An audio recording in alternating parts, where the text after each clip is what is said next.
La place centrale de Céline dans la littérature ne justifie pas de publier des écrits qui tombent sous le coup de la loi. Il ne s'agit pas d'écrits polémiques, mais d'écrits anti-juifs.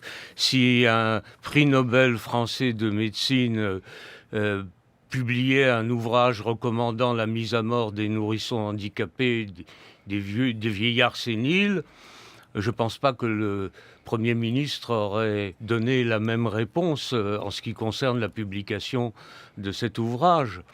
Euh, mais pour ce qui concerne la mort des Juifs, ce sont des écrits qui réclament la disparition des Juifs, la mort des Juifs, et ce sont des écrits qui ont été publiés avant la Shoah et pendant la Shoah, et qui ont été suivis des faits, des écrits qui ont formé les collaborationnistes anti-juifs, qui ont publié des milliers d'articles pendant la guerre contre les Juifs.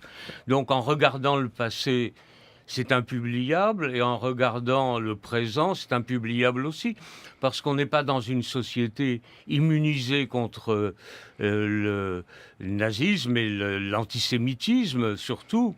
On tue des juifs et même des enfants juifs en France ces dernières années.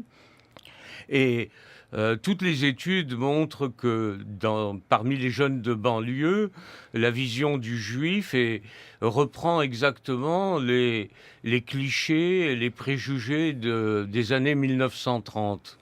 Eh bien, les années 1930, c'est Céline. Et d'ailleurs, le président de la République, dans son discours du Vélodrome d'hiver, en juillet dernier, a bien dit que l'État français de Vichy et sa coopération avec les nazis dans la solution finale, ce n'était pas une aberration imprévisible, mais que ça avait été préparé par les défauts qui entachaient la Troisième République, c'est-à-dire le racisme, l'antisémitisme, et il a cité immédiatement Bagatelle pour un massacre dans son discours.